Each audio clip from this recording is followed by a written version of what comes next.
అందరితో మాట్లాడిన తర్వాత మళ్ళీ మీ దగ్గరికి వస్తా. ఒక చిన్న పాజ్ తీసుకుందాం. మహాలక్ష్మి పథకం నుంచి మళ్ళీ మొదలెడదాం. రైట్, ఒకసారి నేను వెంకటరెడ్డి గారి దగ్గరికి వెళ్తాను. వెంకటరెడ్డి గారు, బీజేపీ పార్టీ ఎలా చూస్తుంది ఇవాళ గవర్నర్ ప్రసంగాన్ని కావచ్చు, లేదా కాంగ్రెస్ పార్టీ చెప్పినటువంటి స్టేట్మెంట్స్ని కావచ్చు?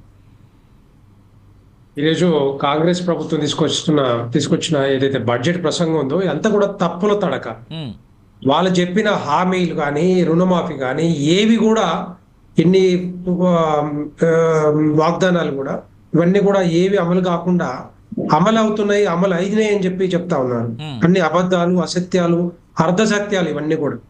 ఎందుకంటే ఈ 6 గ్యారెంటీల హామీలు ఎవరిని అడిగినా కూడా ఈ రోజుల్లో గ్రామాలకు వెళ్ళి ఒక పిల్లగాడిని అడిగినా, ఒక రైతుని అడిగినా కూడా ఈరోజు రైతులకి రైతు భరోసా అందిందా అంటే చెప్తారు వాళ్ళే. రైతు భరోసా ఎప్పుడు ఇవ్వాలి? రైతు భరోసా ఈ వ్యవసాయం చేసే ముందల నాగలు దున్నే ముందు నీళ్ళు వేసేటప్పుడు ఇవ్వాలి. అప్పటి నుంచి మొదలు పెట్టాలి. కానీ కాంగ్రెస్ ప్రభుత్వం ఏం చేస్తా ఉంది, అప్పటి నుంచి మొదలు పెడితే 2 నెలలు ఇస్తారట. 2 నెలలు అంటే దగ్గర నాగలు దున్నుతారు, నాట్లు వేస్తారు, మందులు కొడతారు, అన్నీ అయిపోతుంటాయి. కొంత టోటల్ ఖర్చులన్నీ కూడా ఎవరు పెట్టుకోవాలి? ఈ రైతు భరోసా ఎందుకు ఇస్తా అని చెప్పారు? రైతుకి రేపొద్దున లోన్లు బయట తెచ్చుకోకుండా, ఈ రైతుల వేధింపులు జరగకుండా, రైతుల ఆత్మహత్యలు జరగకుండా ఈ రైతు భరోసా ఉంటుందనే ఆలోచనతోటి రైతులందరూ కూడా కాంగ్రెస్ పార్టీకి ఓటేశారు.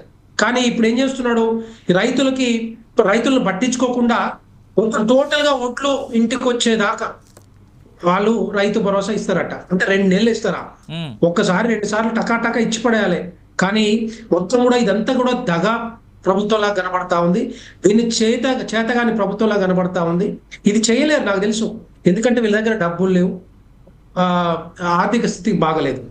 అదొకటి కాదు, మహిళలు ఎదురు చూస్తా ఉన్నారు, రైతు కూలీలు, నిరుద్యోగులు, మరి విద్యార్థులు, రైతు కూలీలకు కూడా కనీసం 12,000 రూపాయలు ఇస్తా అని చెప్పారు. మరి అది ఎంత ఇస్తారో అది కూడా తెలియదు. రైతులకి రైతు భరోసా 15,000 నుంచి ఇప్పుడు 12,000కు తీసుకొచ్చారు. ఎంత కూడా ఏంటంటే అప్పుడు చెప్పింది ఒకటి, ఇప్పుడు చెప్పేది ఒకటి.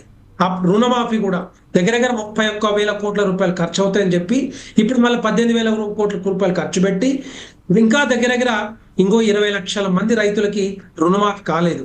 దాంట్లో ఏం చెప్తున్నారు? టెక్నికల్ రీజన్స్ అని చెప్తా ఉన్నారు. ఎక్కడ టెక్నికల్ రీజన్స్ అని నాకు అర్థం కాదు.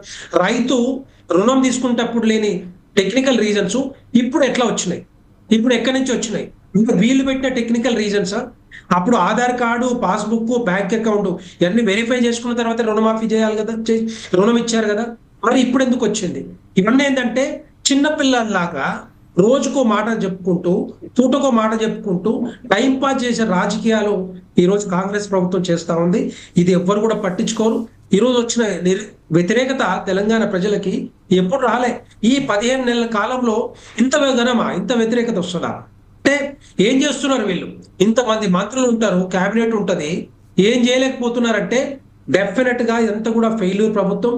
ఈ రోజు ప్రసంగంలో చెప్పిన అన్ని కూడా, ఇన్ని ఆంక్షలన్నీ కూడా శుద్ధ తప్పులు. చెప్పించారు, కావాలని చెప్పించారు, ముందల పెట్టారు, చెప్పండి ఇదని చెప్పేసి.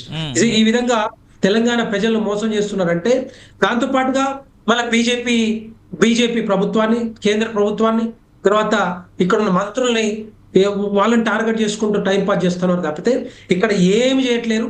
వీళ్ళకి చేత కాదు. ఎప్పటి నుంచో మేము మొత్తుకుంటా ఉన్నాం. 1 కాదు 2 కాదు, వాళ్ళు ఏ తీసుకొచ్చినా కూడా అవన్నీ కూడా బూమరాంగ్ అవుతా ఉన్నాయి, బ్యాక్ ఫైర్ అవుతా ఉన్నాయి. తెలంగాణ ప్రజలందరూ కూడా గమనిస్తున్నారు. వీళ్ళ చేత కాదని చెప్పేసి అనుకుంటా ఉన్నారు. ఇప్పుడు చేసేదంతా కూడా తూతు మంత్రమే. ఇది ఉత్తుత్తి మాటలే తప్పితే వీళ్ళకి చేత కాదు. మీరు చూశారు, మీరు ఇక్కడనేమో RRRకు డబ్బులు ఇవ్వట్లేదు అని చెప్తారు. ఈ రోజు మరి అదే రాష్ట్ర మంత్రులు అక్కడ పోయేమో RRRకు డబ్బులు ఇస్తున్నారు, నార్థన్ పార్టీకి నిధులు ఇస్తున్నారు అని చెప్పి కేంద్ర మంత్రివర్యుడు నితిన్ గడ్కరీ గారితో కోమటిరెడ్డి వెంకటరెడ్డి మాట్లాడొస్తాడు. ఇవన్నీ కూడా ఎట్లా ఆలోచించాలి చెప్పండి? ఇక్కడ ముఖ్యమంత్రి ఏమో నిధులు ఇవ్వట్లేదు అని చెప్తాడు, అక్కడ పోయేమో నిజంగానే మరి ఈ రోజు నిధులు ఇస్తా ఉన్నారు, RRR మొత్తం కంప్లీట్ అవుతాయి, డెఫినెట్ గా వాళ్ళు యాక్సెప్ట్ చేశారు అని చెప్తా ఉన్నారు. ఇది ఒక్కటే కాదు, ఈ 4 గ్రీన్ ఫీల్డ్ కారిడార్స్ ఉన్నాయో వాటన్నిటి కూడా నిధులు ఇస్తా ఉన్నారు. కానీ వీళ్ళు రేవంత్ రెడ్డి చెప్పేదంతా కూడా శుద్ధ తప్పులు. ఇవన్నీ కూడా తెలంగాణ ప్రజలు గమనిస్తున్నారు. ఇది ఒక్కటే కాదు, కేంద్ర ప్రభుత్వ నిధుల నుంచి వచ్చే నిధులన్నీ కూడా వస్తా ఉన్నాయి. ఇప్పుడు దగ్గర 5,000 కోట్ల రూపాయలతోటి రైల్వే ప్రాజెక్ట్స్ కూడా కంప్లీట్ అవుతా ఉన్నాయి. అది డెఫినెట్ గా అవుతాయి కూడా. దీంతో పాటుగా చాలా ఉన్నాయి, కానీ వీళ్ళే రాష్ట్ర ప్రభుత్వమే సహకరిస్తలేదు, రాష్ట్ర ప్రభుత్వమే కోఆపరేట్ చేయట్లేదు. రాష్ట్ర ప్రభుత్వం ఏదైతే కేంద్ర ప్రభుత్వం చేస్తా ఉన్న ప్రాజెక్టులు ఉన్నాయో వాటికి భూములు కూడా కేటాయిస్తలేదు, భూములు కూడా ఎక్కువ ఇస్తలేదు. వీళ్ళు డిలే చేస్తున్నారు. వీళ్ళు ఇచ్చే డిపిఆర్లు కూడా శుద్ధ తప్పులు, టైంకి ఇవ్వరు, దాని మీద ఎక్సర్సైజ్ లేకుండా ఏదో తూతు మాత్రంగా బడ్జెట్ సెషన్ ముందు ఇస్తారు తప్పితే వీళ్ళకి చేతగాని తనం కనపడతా ఉంది. అలాగే కేంద్ర ప్రభుత్వం ఎక్కడైనా ఏదైనా కంప్లీట్ అవ్వాలంటే, ఏదైనా ప్రాజెక్ట్ ఇవ్వాలంటే, ప్రాజెక్టుకి నిధులు కేటాయించాలంటే దానికి దగ్గర ఒక 5-6 నెలల ముందు నుంచే దాని మీద వర్కౌట్ చేయాలి, ఎక్సర్సైజ్ చేయాలి. ఏ విధంగా డిపిఆర్ ఉండాలి, ఎన్ని ఎకరాలకి ఎన్ని వేల ఎకరాలకి నీళ్లు రావాలి, ఈ సాగునీరు కానీ తాగునీరు కానీ ఇవన్నీ ఏ విధంగా చేయాలనే ఆలోచన ఉండాలి. కానీ ఏదో ఒకటి ధనాదాన్ని ఇచ్చేయడం, కేంద్ర ప్రభుత్వం దగ్గర రిపోర్ట్లు ఇచ్చేసి ఇది అని చెప్పేసి చెప్పడం అనేది ఇదంతా కూడా శుద్ధ తప్పు. తెలంగాణ ప్రజలందరూ కూడా గమనిస్తున్నారు. ఎట్టి పరిస్థితుల్లో బీఆర్ఎస్ పాలన 10 సంవత్సరాలు ఏ విధంగా జరిగిందో అదే బాటలో అదే పాలన ఈ రోజు రేవంత్ రెడ్డి గారు కాంగ్రెస్ ప్రభుత్వం చేస్తా ఉంది. దీంట్లో ఏ మాత్రం కూడా సంకోచం లేదు, అనుమానం లేదు, అదే దారిలో పోతా ఉన్నారు. అప్పుడు లక్షల కోట్ల అప్పులు ఎట్లా తెచ్చారో ఇప్పుడు కూడా దగ్గర 1,15,000 కోట్ల అప్పులు ఈ 15 నెలల కాలం తెచ్చిరంటే మీరు ఒక్కసారి ఊహించుకోవచ్చు వీళ్ళది ఏ విధంగా ఈ ప్రభుత్వ పాలన నడుస్తా ఉందో, ఈ ప్రభుత్వం మోసపూరిత పాలన ఏ విధంగా జరుగుతా ఉందో మనందరికీ తెలుసు. వెంకటరెడ్డి గారు వస్తా, మళ్ళీ మీ దగ్గరకు వస్తా. వెంకటరెడ్డి గారు మళ్ళీ మీ దగ్గరకు వస్తా. ఆ సబ్జెక్టు కరెక్షన్ ఇప్పటి వరకు ప్రభుత్వం చేసినట్టు